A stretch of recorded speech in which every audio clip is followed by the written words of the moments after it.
हम लोग क्लास जो 9th का है एक प्रमेय है जिसका नाम है मध्य बिंदु प्रमेय। क्या नाम है इसका? हाँ, इस प्रमेय का नाम दिया गया है कि मध्य बिंदु प्रमेय इसका नाम है। तो आज हम लोग इसी प्रमेय के प्रूफ को देखेंगे कि आखिर इस प्रमेय में क्या दिया हुआ है और हम लोगों को क्या सिद्ध करना है। इस प्रमेय का नाम क्या दिया गया है? मध्य बिंदु प्रमेय। क्या बोलेंगे इसको हम लोग?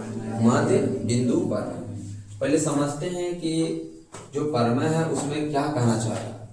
कहता है कि किसी त्रिभुज के, तो पहले हम लोग त्रिभुज बना लेते हैं ताकि समझ में आसानी से आ जाएगा।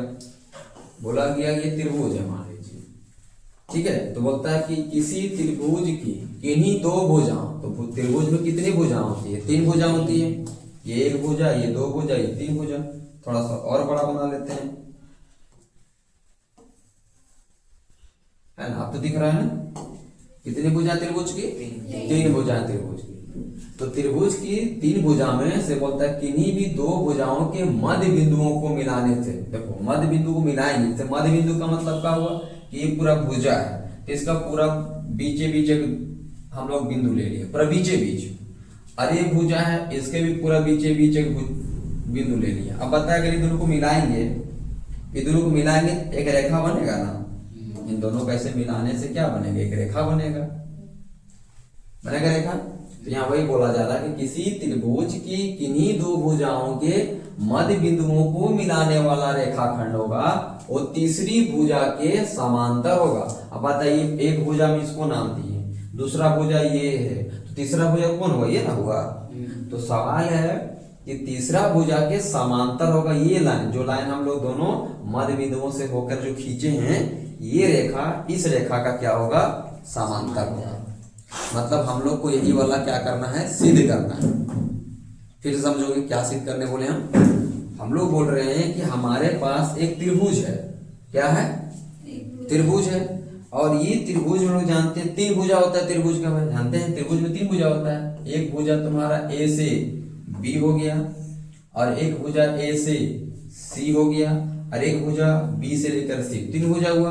तो अब बोला जा रहा है किन्हीं 2 भुजाओं से, तो किन्हीं 2 भुजा मतलब 3 भुजा और ये भुजा के मध्य बिंदुओं को मिलाने से एक रेखा बनाना। चलो मान लो इस रेखा का नाम दे दिए ई एफ। तो यहाँ हम लोग को ये सिद्ध करना है कि ये जो रेखा होगा इस रेखा के समांतर होगा। क्या होगा? समांतर सिद्ध करना है, ठीक है। यहाँ खाली समांतर लिखा है, यहाँ थोड़ा सा और आगे होता क्या कि ये जो भुजा होता है ना, इस भुजा का ना आधा होता है। मतलब ये जो भुजा है अगर 10 मीटर का होगा तो ये भुजा 5 मीटर का ही होगा। छोटा भी देखने में लग रहा है ना, तो यहाँ ये भी साथ में प्रूव करना होगा। ये थोड़ा सा यहाँ और था प्रमेय में, एनसीईआरटी में नहीं दिया हुआ है, साइड वाला बुक में लिखा हुआ है साफ साफ कि ये जो भुजा होगा जो मध्य बिंदु को मिलाने से जो रेखा बनता है वो तीसरे भुजा के समांतर के साथ साथ आधा के बराबर होता है। किसके बराबर? आधा के बराबर। तो ध्यान देना, सबसे पहले जब इसको हम लोग सोल्व करेंगे, सिद्ध करेंगे, तो हम लोग पहले ये जानेंगे कि हम लोग के पास क्या क्या जानकारी है। तो हम लोग के पास जो जानकारी पहले उसको हम लोग ये लिखेंगे भाई कि दिया गया है। देखो क्या क्या दिया है। सबसे पहले लिखेंगे हम लोग दिया गया में कि दिया गया है कि त्रिभुज है ना, ए बी सी क्या है? एक त्रिभुज है जिसमें ई और एफ मध्य बिंदु है। ई क्या है? हाँ, ई तथा एफ मध्य बिंदु है। अच्छा, मध्य बिंदु का क्या अर्थ निकलता है? बीच का बिंदु। बीच का बिंदु। अच्छा, ये ई और एफ मध्य बिंदु किसका किसका भुजा का? तो ई जो भुजा है मतलब ई मध्य बिंदु है ए भुजा का, तो बोलेंगे ए बी भुजा तथा ए सी भुजा, है ना। ई तथा एफ मध्य बिंदु है ए बी तथा ए सी भुजा के। इसका हम लोग अर्थ निकालेंगे तो क्या बोलेंगे कि मध्य का मतलब वो पूरा बीचे बीच होगा। मध्य का मतलब क्या है? बीचे बीच होगा पूरा। मतलब यहां से लेकर यहाँ का दूरी और यहाँ से लेकर यहाँ का दूरी बराबर होगा। तो हम लोग यहाँ लिख रहे हैं फाद में कि जो ए होगा वो बराबर होगा ई बी का, और उधर बोलेंगे जो ए एफ है वो बराबर होगा किसका, एफ सी का। यहाँ तक तो सबको समझ में आना चाहिए। ठीक है, हम लोग क्या क्या लिखे कि दिया गया में हम लोग सबसे पहले बात किए कि ए बी सी एक त्रिभुज है। क्या है, ए बी सी एक त्रिभुज है और ई और एफ मध्य बिंदु है किसका, ए बी भुजा और ए सी भुजा का। यही बात लिखे ना, और इसका अर्थ लिख दिए कि इसका मतलब है कि बीच का भुजा है। हम लोग को जो सिद्ध करना है वो देखिए, हमें सिद्ध करना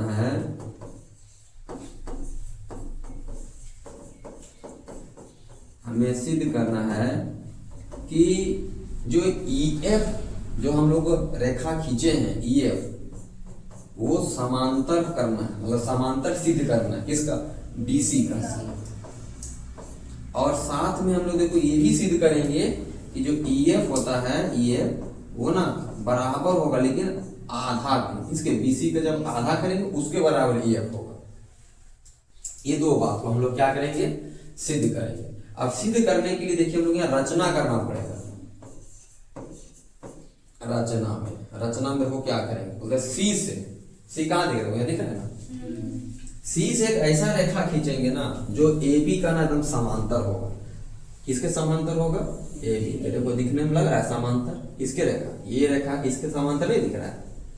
अच्छे देखो ये जो ए बी है उसी के समांतर एक रेखा खींचे जिसका नाम सी दिए हैं। क्या नाम दिए हैं, सी। और सी से मान लो उधर थोड़ा दूर तक जा रहा होगा तो इसका नाम दे देते हैं इधर सी एक्स दे देते हैं। ठीक है, सी एक्स।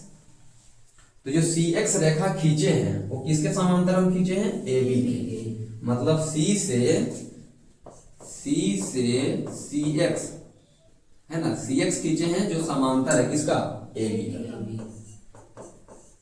ठीक है, यहां तक। दूसरी बात क्या करने जा रहे हैं कि उसके बाद हम यहां से जो हम लोग का मध्य बिंदु को मिलाने से जो रेखा बना है, देखो ई और एफ, इसको हम लोग अब आगे बढ़ा देते हैं।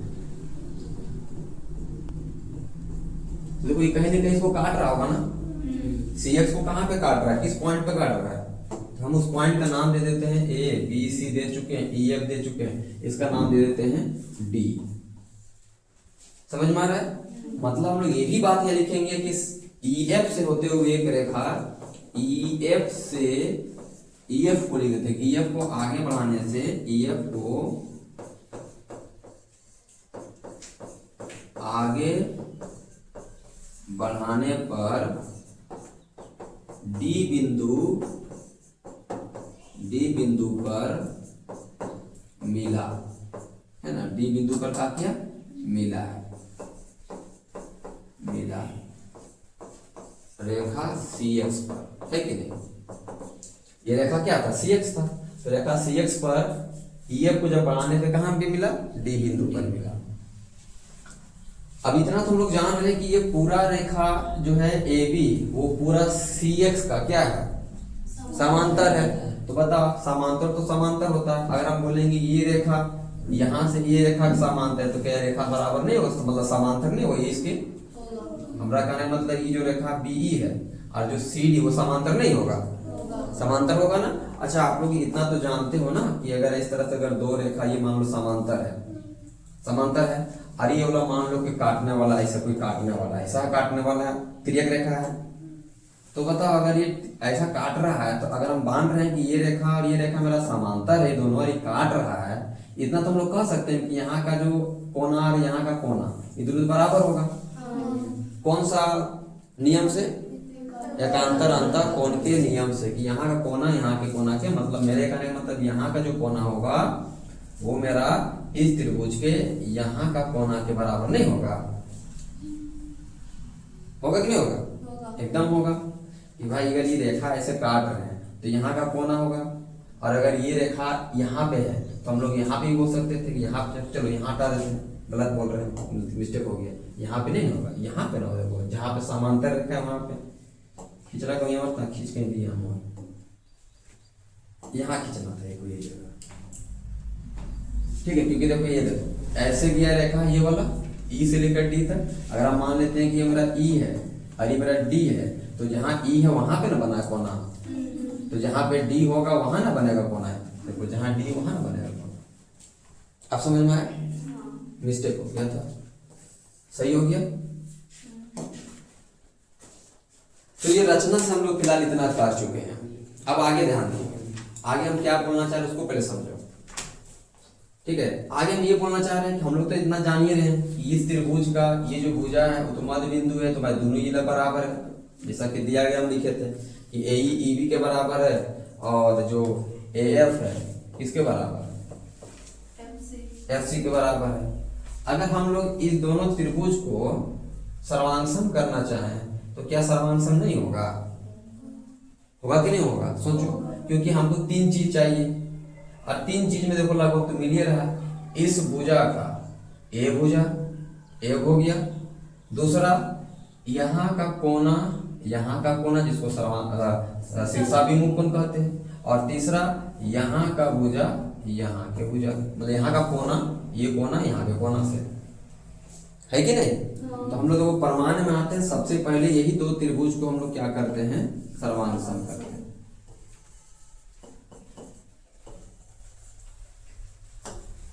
तो सबसे पहले हम लोग यहाँ करते हैं, त्रिभुज का नाम लेते हैं। त्रिभुज कौन कौन सा है? त्रिभुज ए ई एफ, त्रिभुज ए ई एफ तथा त्रिभुज सी डी एफ में। अब ध्यान दोगे कि इतना तो हम लोग जान रहे हैं कि इस त्रिभुज का ये जो ए एफ होगा वो इक्वल होगा इस त्रिभुज के एफ सी का। किसके बराबर होगा? एफ सी का। कहां से? तो दिया गया है भाई, मध्य बिंदु है एफ, इसीलिए। उसके बाद रचना से हम लोग कह सकते हैं कि यहाँ का कोना यहाँ के कोना के बराबर हो रहा है कि नहीं हो रहा है? तो यहाँ का कोना का नाम क्या होगा? ए ई एफ, और यहाँ का कोना नाम क्या होगा? C D F. रचना से बोले या तो बोल सकते हैं कि ई रेखा और ये रेखा समांतर रचने में है ना, ये जो ए बी है वो समांतर है सी एक्स का, और अगर समांतर है तो सीधी सी बात है एकांतर अंतर कोण से हम बराबर लिख सकते हैं यहाँ का कोना यहाँ। और एक हम लोग का शीर्षाभिमुख कोना है जिसका नाम ए एफ ई है, और दूसरा नाम हो जाएगा क्या? एफ डी सी या सी डी एफ। ये कहाँ से जाएगा? अच्छा ए एफ ई लिखे थे ना, ए एफ ई, तो सी एफ डी लिखना था। क्या लिखना था? सी एफ डी,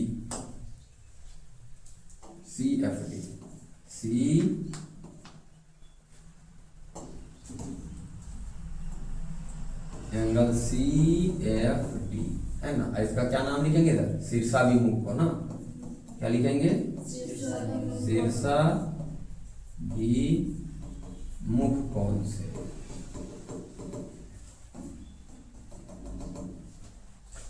तो अगर अच्छे से देखोगे तो क्या क्या मिलेगा कि दो कोण है कि नहीं? दो कोण है और एक भुजा अलग से है, तो हम लोग जानते हैं कौन सा नियम लगा सकते हैं। अतः एंगल साइड सर्वांग समता नियम से ये त्रिभुज जिसका नाम हम दिए हैं क्या? ए ई एफ सर्वांगसम होगा त्रिभुज सी डी एफ। अब दो त्रिभुज अगर सर्वांगसम हो गया, सोच के देखना, ये त्रिभुज का क्या हो गया है? सर्वांगसम। तो सोचने वाली बात ये कोना तो इस कोना के बराबर था पहले से, ये भुजा इस भुजा के बराबर था पहले से।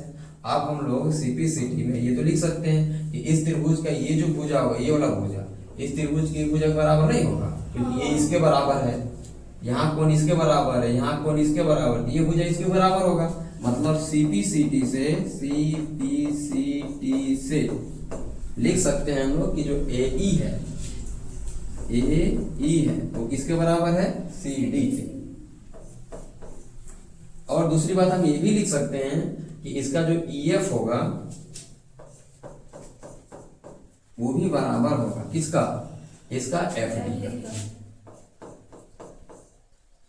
हो सकता है नहीं हो सकता है? हाँ। एकदम हो सकता है भाई। सीपी से दो त्रिभुज समान सम हो गया तो संगत भुजा तो बराबर होता है। अब मेन हम लोग को तो यहाँ ये ना साबित करना है कि ईएफ को समांतर दिखाना है बीसी, मतलब इसको समांतर दिखाना है इस त्रिभुज का, मतलब ये रेखा का, ये रेखा को इस रेखा के समांतर दिखाना है। अब जो हम लोग करने वाले उसको ध्यान से समझोगे। हम लोग आगे का पाठ क्या करने वाले, इसके बाद क्या करने वाले। दो त्रिभुज तो समान दिखा दिए। अब तुम लोग ये ध्यान देना कि ये दोनों बराबर था पहले से मेरा, है कि नहीं? यहाँ दिया गया पहले था ना कि ये भुजा इस भुजा के बराबर है, और अभी हम लोग साबित किए कि ये भुजा भी इस भुजा के बराबर है कि नहीं? अब ध्यान देने की बात ये है, देखो फिर से हम ये लिख दे रहे हैं। अब हम लोग पहले से जान रहे हैं कि ए जो है, ये ए मतलब ये वाला, ये पहले से बराबर किसका था? ईबी या पीई का, ठीक है, पहले से बराबर था। और अभी देखो हम यहां से सिद्ध किए कि ए किसके बराबर है, मतलब ए किसके बराबर है। अब अगर तीनों बराबर है तो हम तो कह सकते हैं कि ये भुजा इस भुजा के बराबर है? नहीं कह सकते, मतलब ऐसा नहीं बोल सकते कि जो ईबी है यानी बीई जो है वो क्या होगा, बराबर नहीं है सीडी का। अब ध्यान देने की बात है कि ईबी मतलब ये वाला और सीडी मतलब ये वाला, ये दोनों आपस में ये वाला इसके क्या हो गया, बराबर है। अब बराबर है, और हम लोग रचना में तो लिखे थे, देखो रचना में लिखे कि ई जो लाइन है, ये लाइन पूरा इस लाइन के समांतर है। रचना में क्या लिखे थे कि जो ए बी है वो समांतर है किसका, पूरा सी एक्स का। तो ऐसा भी लिख सकते हैं कि इसका जो ई बी है वो समांतर होगा इसका किसका, सी डी का। अब इन दोनों को तुम ध्यान से देखो और समझो क्या बोला जा रहा है। ये अपना आप में चतुर्भुज दिख रहा है, ये वाला बी सी डी ई, ये चतुर्भुज है बी सी डी ई, क्या है, चतुर्भुज है ना। और इस चतुर्भुज का एक भुजा, देखो ये भुजा समांतर भी है, समांतर भी है और बराबर है।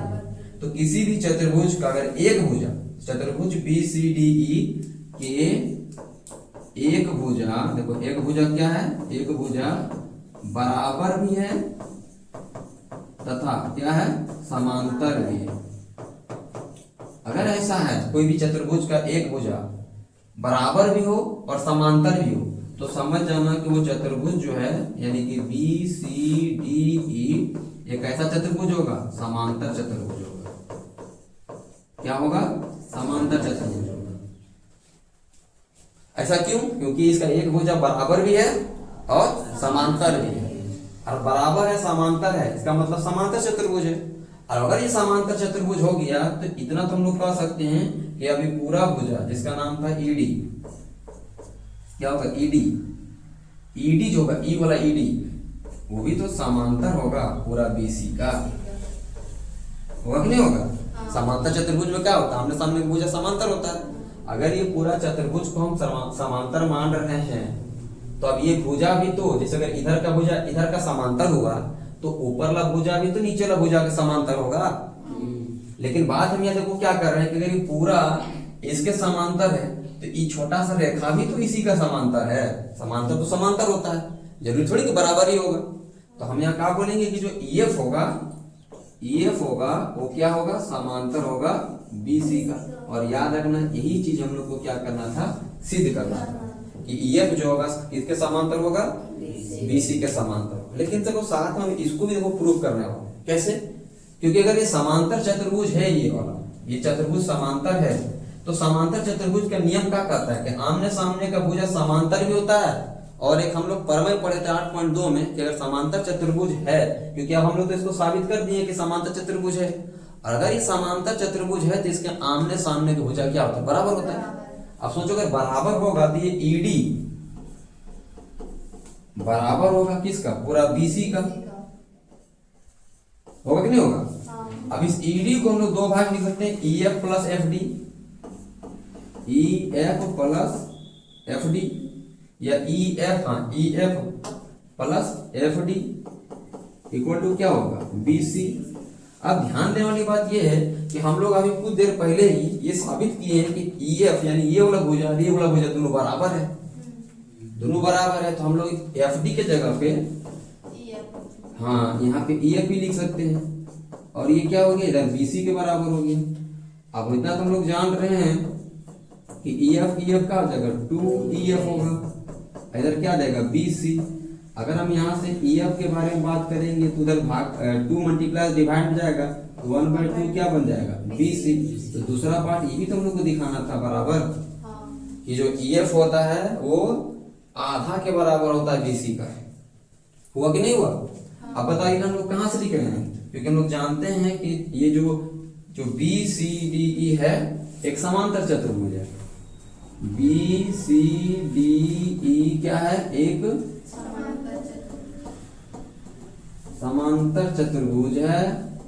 तो यहाँ पे हम लोग परमय का यूज कर सकते हैं, परमय 8.2 से, कि भाई इस भुजा का और इस भुजा भी आपस में बराबर होगा, और बराबर है तो फिर ये दोनों भी बराबर है, तो दोनों को बदले में लिख दिए जोड़ के, और इधर EF 2 डिवाइड चला गया। तो देखो ये आपको अब याद रखना है, इस परमय का अभी यहाँ सिद्ध कर दिया ना कि ये जो भुजा है इस भुजा का क्या है, समांतर है और आधा के बराबर है। लेकिन जब हम लोग क्वेश्चन बनाएंगे उस समय इसको याद रखेंगे कि कभी कहीं पे भी अगर ऐसा सिचुएशन आ गया, ये वाला ये सिचुएशन दे दिया कि कोई त्रिभुज है और उसका 2 मध्य बिंदु दिया है और दोनों को मिलाएंगे, तो अब ध्यान देना खाली त्रिभुज दे देगा और 2 बिंदु दे देगा, तो हम लोग समझ जाएंगे कि 2 बिंदु मध्य बिंदु दिया है तो ये इसके समांतर भी होगा और आधा के बराबर भी, क्योंकि हम लोग अभी सिद्ध किए ना कि समांतर भी होता है, आधा के बराबर भी होता है। तो इसको हम लोग बार बार सिद्ध नहीं करते रहेंगे, हम लोग सीधे भी इस्तेमाल करेंगे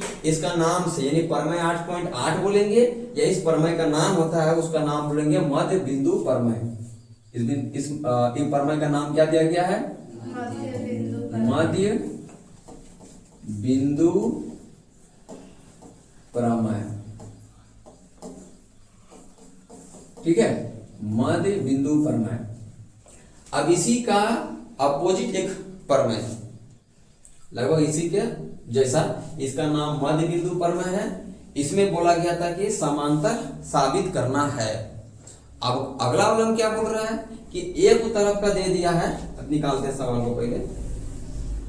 मध्य बिंदु मतलब यहाँ पर एक भुजा दिया हुआ है मध्य बिंदु, दोनों भुजा नहीं दिया हुआ है, ये समझ लिया मेरा त्रिभुज हो गया। अब इस त्रिभुज में केवल एक मध्य बिंदु दिया हुआ है, एक मध्य बिंदु। ठीक है, इधर का मध्य बिंदु नहीं दिया है, बोला है एक मध्य बिंदु दिया हुआ है, और दूसरा क्या दिया हुआ है, तो मध्य बिंदु से दूसरी भुजा के समांतर खींची गई रेखा है, मतलब इसका समांतर एक रेखा यहाँ खींचा गया है। मतलब यहाँ पहले बोल दिया कि ये रेखा इस रेखा के समांतर है। ठीक है, अगर नाम दे दें तो बोलेंगे इसका नाम ए होगा, इसका नाम बी होगा, इसका नाम सी होगा, इसका नाम दे देते हैं ई, और इसका नाम फिलहाल दे देते हैं एफ। याद है ना, अभी मध्य बिंदु नहीं है, ये केवल मध्य बिंदु ये वाला है। हाँ, लेकिन ऐसा दिया है कि ये इसका क्या है, समांतर है। तो देखो हम लोग क्या क्या लिखने वाले हैं फिर से, और इसमें साबित क्या करना है पता है, इसमें साबित करना है कि अगर ये मध्य बिंदु है और इसके समांतर है तो ये भी मध्य बिंदु होगा। मतलब अब की बार हम लोग को ये साबित करना है कि ये एक मध्य बिंदु है, मतलब एफ जहां पे है वहां अपने आप ये भी क्या है, मध्य बिंदु है। ये साबित करना है नहीं, करना है, इसको प्रूफ करना है। तो सबसे पहले हम लोग दिया गया में फिर से वही बात लिखेंगे, दिया गया है कि ABC एक त्रिभुज है। क्या है, एक त्रिभुज है जिसमें जो E है, E AC का AB का है ना, जो बिंदु E है ये वाला, वो AB का मध्य बिंदु है। क्या है, मध्य बिंदु। और साथ में ये भी दे दिया गया है कि जो EF से खींचा गया जो रेखा है, EF से वो समांतर है किसका, BC का। ध्यान देना, समांतर DL है। हम लोग को अब दिखाना क्या, वो समझना है कि हमें क्या सिद्ध करना है। तो हमें सिद्ध करना है कि हम लोग को जो सिद्ध करना है वो ये सिद्ध करना है कि एफ मध्य बिंदु है। क्या है? एफ मध्य बिंदु है, यानी एफ मध्य बिंदु है। अब बताओ अगर एफ मध्य बिंदु का इसका अर्थ हम लोग क्या समझेंगे? अगर एफ को मध्य बिंदु दिखाना, इसका सीधा मतलब ये ना कि हमको ये दिखाना होगा ए से एफ का दूरी और एफ से सी का दूरी। अगर दोनों तरफ का दूरी बराबर है, इसका मतलब बीच का पॉइंट है। मध्य बिंदु, मध्य का मतलब है बीच का पॉइंट है। अब इसको अगर हमको बीच का पॉइंट दिखाना है, मतलब कुल मिला के हमको ए से लेकर एफ और एफ से लेकर सी, ये दोनों का दूरी को बराबर दिखाना होगा। समझ रहा है बात? कहना का चाह रहे हैं, देखो यहां भी रचना करना होगा, वही रचना करना होगा यहाँ भी, कि हम लोग यहां से एक रेखा खींचेंगे। किसके समांतर खींचेंगे रेखा? ए बी के समांतर। देखना अच्छे से, समांतर दिख रहा है समांतर। इस रेखा के समांतर ये लगा है कि नहीं है? ज्यादा तिरछा गया है, ठीक है। इसका नाम हम लोग दे देते हैं भाई कि यहाँ से ये वाला का रेखा का नाम एक्स दे दिया गया, रेखा जो गया है। और इसको फिर हम लोग इसी तरह आगे अगर बढ़ाते हैं तो जिस जगह काटेगा उसका नाम हम लोग डी दे देते हैं। एक चतुर्भुज देखो अपने आप में बन जाता है ये वाला, है कि नहीं? तो रचना में हम लोग लिखेंगे कि सी एक्स समांतर ए बी खींचे हैं ना, खींचे हैं, और एफ को डी से मिलाएं, एफ को डी से मिलाएं या डी तक खींचे हैं ना।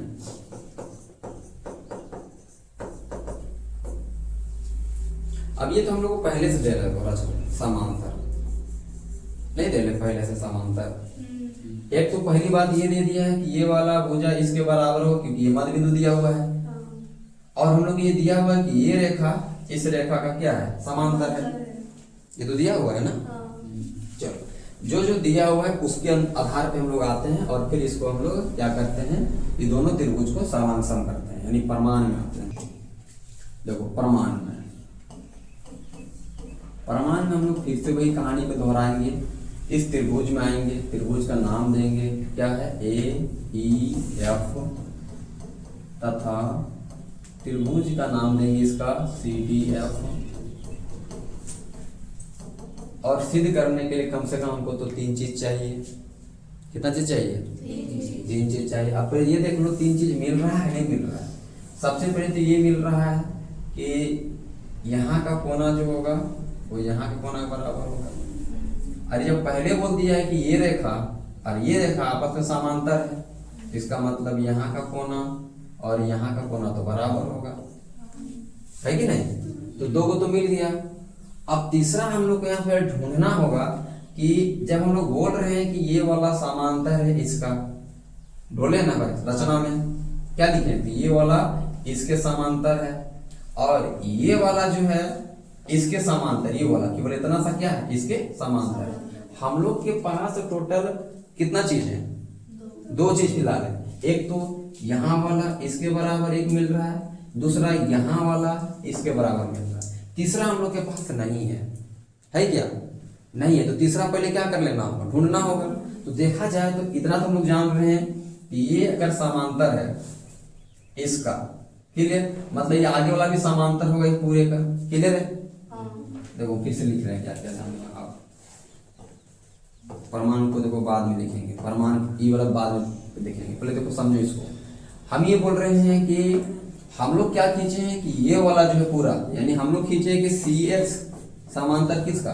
ए बी का। तो हम लोग ये भी तो बोल सकते हैं सी एक्स समांतर मतलब सी डी को भी देख सकते हैं ऐसा, सी डी समांतर किसका? बी, ठीक है।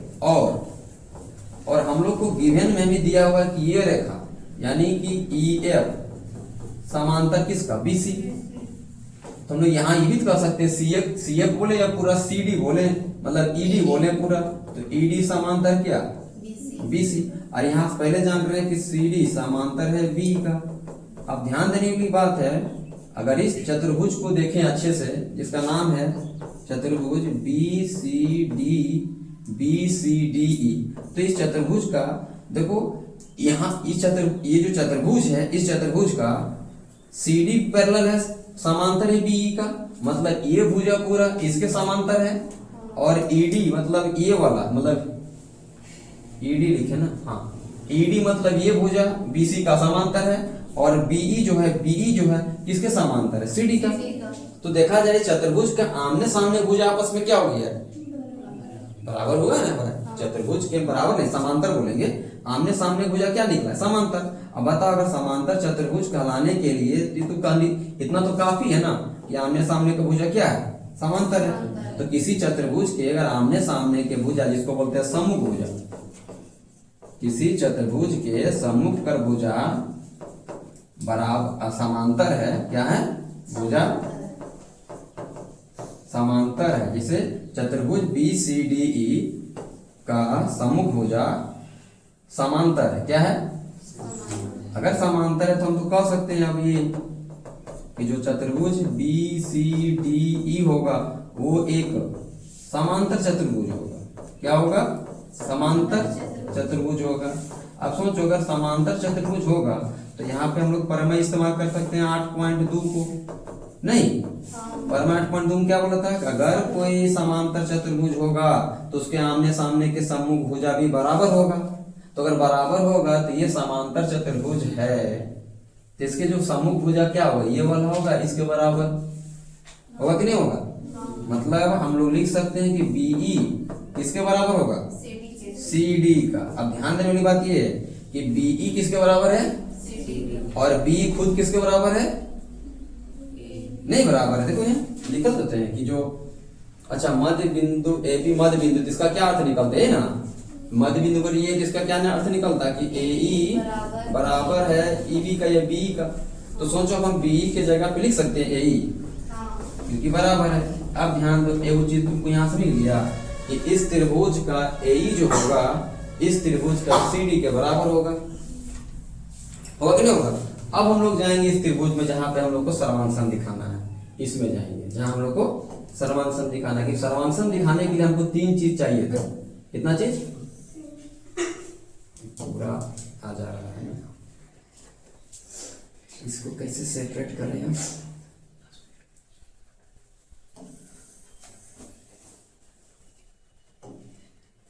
अच्छा मिटा देते हैं इसको, है ना, इसको यहाँ से मिटा के इधर कर लेते हैं और ये सबको ऊपर कर लेते हैं।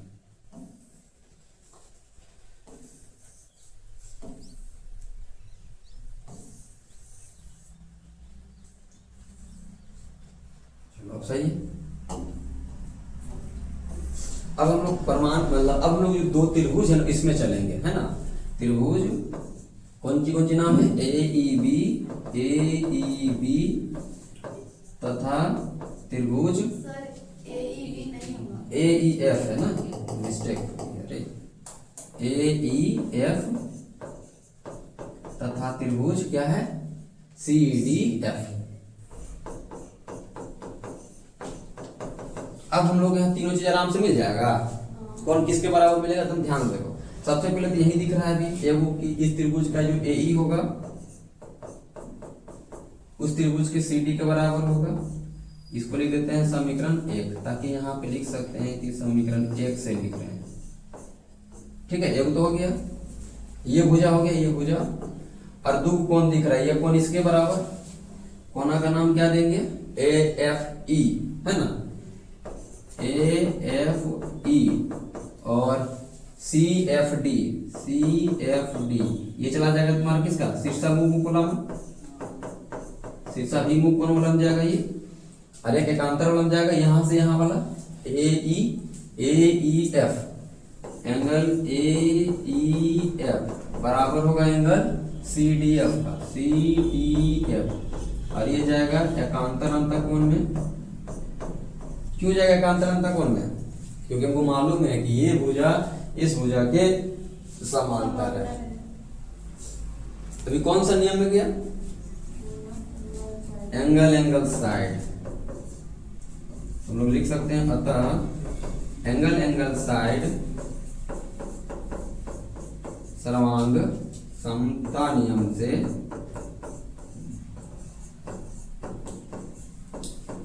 ठीक है, सर्वांग समता नियम से जो त्रिभुज है जिसका नाम दिए थे हम लोग AEF, वो अब सर्वांग हो जाएगा त्रिभुज CDF का। अब देखने वाली बात ये है, अगर ये दो त्रिभुज सर्वांग सम हो गया, यानी ये त्रिभुज और ये त्रिभुज क्या हो गया, सर्वांग सम हो गया, तो सोचने वाली बात है कि अब तो लिख सकते हैं जब ये भुजा इस भुजा के बराबर है, ये है, तो हम लोग अब इतना लिख सकते हैं कि CP/CT से कि ये वाला भुजा भी अब किसके बराबर हो जाएगा, ये वाला भुजा है कि ना, इसी त्रिभुज का ही अंग है ये, इस त्रिभुज का ही अंग है भाई, भाग है, तो हम लोग कह सकते हैं कहां से, CP/CT से। CP/CT से क्या कह सकते हैं कि जो AF है वो किसके बराबर है, FC के बराबर है। अब ध्यान देना, अगर EAF और FC के बराबर है इसका मतलब बीच का पॉइंट है, अर्थात या अतः हम लोग ऐसा कह सकते हैं कि F मध्य बिंदु है। क्या है, F मध्य बिंदु है भुजा कौन सा, AC का, है कि नहीं। तो ये सब बात समझ में आया। मतलब पहला प्रमेय में सिखाया गया क्या कि दोनों मध्य बिंदु होगा, दोनों मध्य बिंदु होगा, तो यहाँ वाला भुजा इसके समांतर हो जाएगा और आधा के बराबर हो जाएगा। और अभी जो 8.9 जो थ्योरम पढ़े, इसमें एक भुजा का एक, समझो कि एक वो मध्य बिंदु रहेगा और समांतर रहेगा, एक मध्य बिंदु और समांतर, दो कंडीशन जरूर दे रहेगा, तो तीसरा क्या हो जाएगा, मध्य बिंदु हो जाएगा। देखो ये चीज को हम थोड़ा एक बार फिर से बताने जा रहे हैं, तुम लोग को भी इसको सीधे ऐसे याद रखना है, कैसे उसको समझोगे। जो मध्य बिंदु पर मैं पढ़ा उसमें दो चीज तुमको ध्यान देना है, दो चीज तुम्हारा दे रहेगा तो तुम तीसरा अपने आप लिख देगा, और लिखने के बाद क्या लिखेगा, कहां से, मध्य बिंदु परमय से। क्या लिखोगे, ऐसे कि अगर ये वाला मध्य बिंदु है और ये वाला भी मध्य बिंदु है, देखो दो चीज दिया है ना, एक ये मध्य बिंदु, एक ये मध्य बिंदु, ये ABC मान लो त्रिभुज है और ये दोनों मध्य बिंदु है। अगर इन दोनों मध्य बिंदु है तो इनके मिलाने से रेखा बनेगा। तो देखो हम लोग क्या क्या लिख सकते हैं, अगर ये दो मध्य बिंदु है तो हम लोग अब सीधे लिख देंगे मध्य बिंदु परमय से ये वाला लिखेंगे कि EF समांतर होगा BC के, तथा और साथ में ये भी मिलेगा कि जो EF होगा वो BC के आधा के बराबर होगा। याद रहेगा ना, मतलब इतना हम लोग अब लिख सकते हैं क्योंकि हम लोग सिद्ध कर चुके हैं। लेकिन जानकारी में क्या होना चाहिए भाई, जानकारी में ये दो मध्य बिंदु होना चाहिए तभी ये लगा सकता है। अगर किसी भी त्रिभुज का अगर दो मध्य बिंदु, किसी भी त्रिभुज का दो भुजाओं का अगर मध्य बिंदु दिया है तभी इसको यूज कर सकता है, नहीं तो यूज नहीं कर सकता है। यूज करने के लिए दो मध्य बिंदु होना जरूरी है। और अगर हम बात करते हैं इसका दूसरा नंबर वाला, तो दूसरा नंबर में देखो क्या क्या होना चाहिए। दूसरा नंबर में बोल रहा है कि अगर कोई त्रिभुज है, ठीक है, जिसका नाम हम दे दिए ये ABC और उसका एक मध्य बिंदु दिया हो, क्या दिया हो, एक मध्य बिंदु दिया, और इस मध्य बिंदु से होते हुए जो लाइन जाएगा, ये जो लाइन जाएगा, इस लाइन के समांतर भी हो, ये दो चीज दे रहे हैं, तब देखो हम लोग क्या लिखेंगे, तब या तो हम लोग क्या लिखेंगे कि जो यहाँ जो बिंदु होगा F जो होगा वो मध्य बिंदु होगा। क्या होगा, F मध्य बिंदु। लेकिन उसके लिए शर्त क्या है कि E मध्य बिंदु होना चाहिए, E मध्य बिंदु होना चाहिए, और EF क्या होना चाहिए, समांतर होना चाहिए किसका, BC का, मतलब किसी एक भुजा का, और E क्या होना चाहिए, मध्य बिंदु। ध्यान देना, शर्त हम लोग का ये है कि ये एक मध्य बिंदु होना चाहिए और मध्य बिंदु से होकर जो जाने वाला रेखा है वो किसी एक भुजा का समांतर होना चाहिए। तब याद रखना, तब हम लोग बोल सकते हैं कि F होगा वो भी मध्य बिंदु होगा। अगर ये दो चीज नहीं है तो नहीं बोल सकते हैं। उसी तरह यहाँ में शर्त क्या है कि E भी मध्य बिंदु होना चाहिए, E भी मध्य बिंदु होना चाहिए, और F भी क्या होना चाहिए, मध्य बिंदु होना चाहिए। समझ में आ रहा मेरा कहने का मतलब। अगर ये दो चीज दिया हुआ है तभी हम लोग कह सकते हैं कि ये इस भुजा के समांतर होगा और आधा के बराबर होगा मध्य बिंदु परमय, यानी कि परमय यहाँ कहेंगे 8.8 से, तब हम लोग जाके बोलेंगे कि ये समांतर होगा। उसी तरह यहाँ अगर ये वाला पहला कंडीशन, ये दूसरा कंडीशन दे ले, तब हम लोग यहाँ बोलेंगे कि परमय 8.9 से, और तब हम ये लिख सकते हैं कि F मध्य बिंदु होगा। क्योंकि समझो डिटेल हम लोग इसका प्रूफ देखे हैं कि अगर ये दो चीज दे रहता है तो ये वाला को मध्य बिंदु कह सकते हैं, अगर ये दो चीज दिया हुआ है तो इसको इसके समांतर और आधा के बराबर कह सकते हैं। तो हम लोग जब यूज करेंगे उस समय यही ढूंढेंगे कि ये दिया है कि ये दिया है। समझ रहे हो ना? क्वेश्चन जब हम लोग बनाएंगे तभी हम लोग इस बात को ढूंढेंगे कि अगर ये चीज दिया हुआ है तो हम लोग ये लिखेंगे, और अगर ये दो चीज दिया हुआ है तो फिर हम लोग ये लिखेंगे। बात समझ में आ रहा है ना? कोई दिक्कत तो नहीं ना? अभी देखो एक क्वेश्चन बनाते हैं, उसमें समझ में आ जाएगा पूरा। एक्सरसाइज, अरे क्वेश्चन दिख रहा है जी? बहुत छोटा दिख रहा है ना? दिख रहा है? देखो तो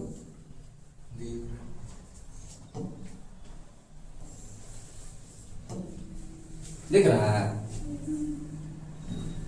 तो इस पहले ध्यान देना है। कहा था ए बी सी डी चतुर्भुज है, दिख भी रहा होगा। ए बी सी डी क्या है? चतुर्भुज है। पी क्यू आर एस क्रमशः भुजा है। देखो पी क्यू आर एस क्या है? मध्य बिंदु है भुजा ए बी का। देखो पी क्यू आर एस क्रमशः भुजा A B B C C D A D का क्या है? मध्य बिंदु है। भी दिख भी रहा है। ए बी का मध्य बिंदु पी है, बी सी का मध्य बिंदु क्यू है, तो ये सब क्या है? मध्य बिंदु है।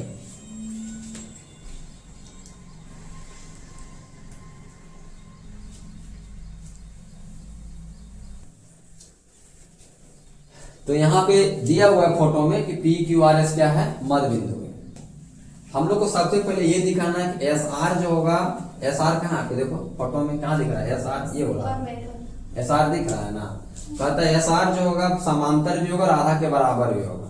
तो ऊपर वाला तरफ का अगर देखें तो ऊपर वाला तरफ एक त्रिभुज नहीं बन रहा है? ऐसे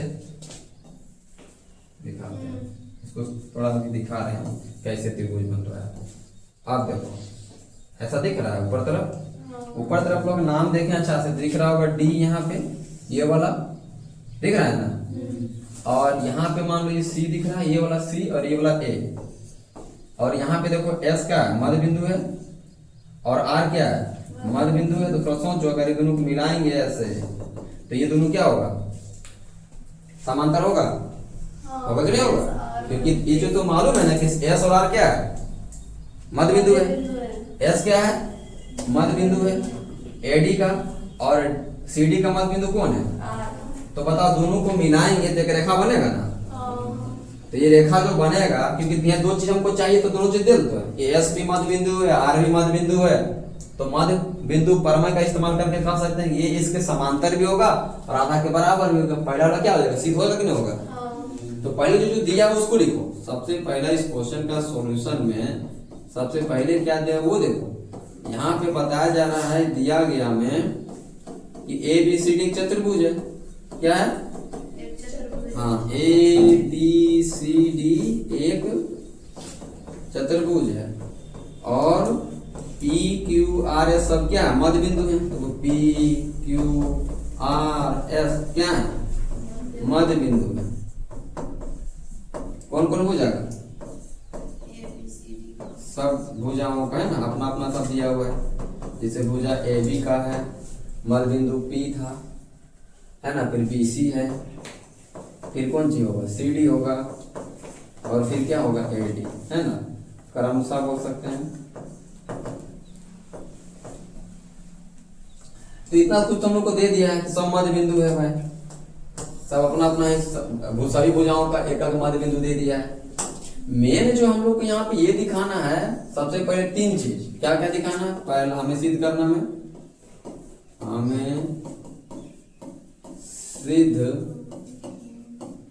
करना है कि सबसे पहले सिद्ध करना है, दिख रहा है ये दोनों तीनों यहाँ लिख देना है।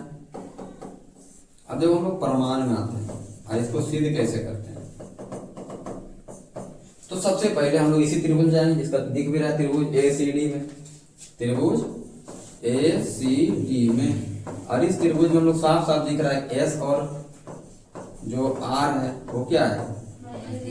मध्य बिंदु है। तो ये तो बात बोले थे हम अभी ना कि अगर दो को मध्य बिंदु दे दिया गया, नहीं देखो ना, ए भी मध्य बिंदु एफ भी मध्य बिंदु, तो किसका इस्तेमाल करेंगे? परमय 8.8 से हम लोग क्या लिख सकते हैं? क्या लिख सकते हैं कि जो एस आर होगा एसी के बराबर समांतर होगा किसका? एसी का। और साथ ही साथ एस आर क्या होगा? बराबर होगा किसका? आधा एसी का। समझ में आ गया? हाँ सिद्ध हो गया पहला वाला। पहला ये नहीं बोला था कि एस आर एसी के समांतर और आधा के बराबर दिखाना है, हो तो गया। अब जिस तरह हम लोग ऊपर तरफ बनाए वैसे कि नीचे तरफ देखेंगे तो ए बी सी है। हाँ त्रिभुज कौन है? त्रिभुज ए बी सी में अगर हम लोग बात करते हैं तो इस त्रिभुज में दो मध्य बिंदु मिलेगा, पी और क्यू। पी तथा क्यू क्या है? मध्य बिंदु है। तो सोच के ये देखो, अगर मध्य बिंदु है पी और क्यू मध्य बिंदु, तो यहाँ फिर से अगर हम लोग मध्य बिंदु परमय यानी कि परमय 8.8 से अगर हम लोग बात करेंगे तो कौन किसके समांतर होगा? सोचो थोड़ा। हाँ, पी क्यू किसके समांतर होगा? एसी के समांतर होगा ना। पी क्यू किसके समांतर? एसी के समांतर। और बता दूसरा बात ये भी लिख सकते हैं कि पी क्यू जो है एसी के समांतर है, तो पी क्यू जो होगा वो आधा के बराबर भी होगा एसी का। अब तुम लोग ये जो है समीकरण 1 और इसको तुम लोग समीकरण 2 समझो। अरे दोनों को मिला के देखो क्या बन जाएगा अभी। समीकरण 1 तथा 2 से तो ध्यान देना, हम अभी बोले कि एस आर एसी के समांतर। ध्यान देना, ये हुआ एस आर किसके समांतर? एसी। ये पी क्यू किसके समांतर? तो देखने वाली बात है, ये इसके भी समांतर, ये भी इसके समांतर, इसका मतलब ये दोनों आपस में क्या होगा? होगा कि नहीं होगा? यहाँ क्या बोला जा रहा है? ये वाला रेखा इसका समांतर है, तो ये भी तो इसका समांतर है। तो सोचने वाली बात नहीं है कि अगर ये इसके समांतर है, ये इसके समांतर है, तो ये इसके समांतर नहीं होगा? एकदम होगा। तो हम लोग यहाँ देखो समीकरण 1 तथा 2 से बोलेंगे कि जो एस आर होगा, एस आर जो होगा वो समांतर होगा किसका? एस आर किस समांतर होगा? पी क्यू का। अब यहाँ भी देखो एस आर किसके बराबर है? आधा एसी का। पी क्यू किसके बराबर है? आधा एसी का। तो सोचने वाली बात है, आरएचएस जब आरएचएस के बराबर होगा तो एलएचएस एलएचएस के बराबर होगा कि नहीं होगा? तो यहाँ क्या हो जाएगा? एस आर पी क्यू के बराबर हो जाएगा। एस आर पी क्यू के बराबर हो जाएगा। होगा कि नहीं होगा? एकदम तो दिख रहा है। आरएचएस के बराबर है तो एलएचएस भी तो एलएचएस के बराबर होगा। अब तुम अच्छे से देखेगा तो अंदर लाइक चतुर्भुज बन रहा है। अंदर होगा पी क्यू आर एस क्या है? चतुर्भुज है। इस चतुर्भुज का एक चीज तुम लोग को पता चल गया कि समांतर भी और बराबर भी। नहीं, ये भुजा, ये जो भुजा है एस आर, इस भुजा के क्या है? समांतर भी है और बराबर भी। और हम तुम लोग एक बात बताए थे, अगर कोई चतुर्भुज का एक भुजा समांतर भी हो जाए बराबर भी हो जाए तो वह चतुर्भुज अपने आप में क्या कहलाएगा? समांतर चतुर्भुज कहलाएगा। याद है? भूला गया? ये अपने आप में परिमय भी है। ठीक है, कि अगर किसी चतुर्भुज का, देखो यहाँ लिख रहे हैं चतुर्भुज पी क्यू आर एस में हम लोग को क्या दिखा कि जो एस आर है वो समांतर भी है पी क्यू का और एस आर जो है वो बराबर भी है पी क्यू का। बताओ, एक भुजा समांतर है, भुजा बराबर है, मतलब जो भुजा समांतर वही भुजा बराबर भी है। तब देखो हम लोग ये कह सकते हैं कि जो चतुर्भुज पी क्यू आर एस होगा वो कैसा चतुर्भुज होगा? समांतर चतुर्भुज होगा। ठीक है, अब ध्यान देना कहां कहां क्या क्या प्रूव करने को लगा। सबसे पहले यहाँ पहला सिद्ध हुआ कि नहीं हुआ? दूसरा क्या बोला था? पी क्यू के एस आर के बराबर दिखाना है कि पी क्यू को एस आर के बराबर दिख रहा है, सेकेंड प्रूफ। तीसरा क्या सिद्ध करने बोला था? पी क्यू आर एस को समांतर चतुर्भुज है ना, तब पी क्यू आर एस क्या समांतर चतुर्भुज है कि नहीं है? ये हम लोग का तीसरा भी प्रूफ हो गया। यहाँ तब को हटा देते हैं, अतः कर देते हैं यहाँ, क्योंकि समांतर होने के लिए जो चाहिए था वो मिल गया। एक भुजा समांतर, जो समांतर वही भुजा बराबर। समांतर भी हो बराबर भी हो तो इससे पता चलता है ये चतुर्भुज अपने आप में क्या है? समांतर चतुर्भुज दिखाने के लिए बहुत सारा नियम है। एकांतर अंतर कोण बराबर होता है तो भी समांतर चतुर्भुज हो जाता था, है कि नहीं? उसके बाद सम्मुख भुजा और अगर दोनों तरफ का समूह भुजा बराबर है तो समांतर चतुर्भुज, आमने सामने भुजा समांतर है तभी समांतर चतुर्भुज। तो समांतर चतुर्भुज दिखाने का बहुत सारा तरीका है, तो क्वेश्चन पे डिपेंड करता है कि किस आधार पे हम लोग को क्या क्या मिल रहा है। जैसे इस क्वेश्चन में हमको क्या मिला, आमने सामने का एक भुजा समांतर भी मिला और बराबर भी मिला, इसीलिए हम बोलेंगे ये चतुर्भुज क्या है, समांतर चतुर्भुज है।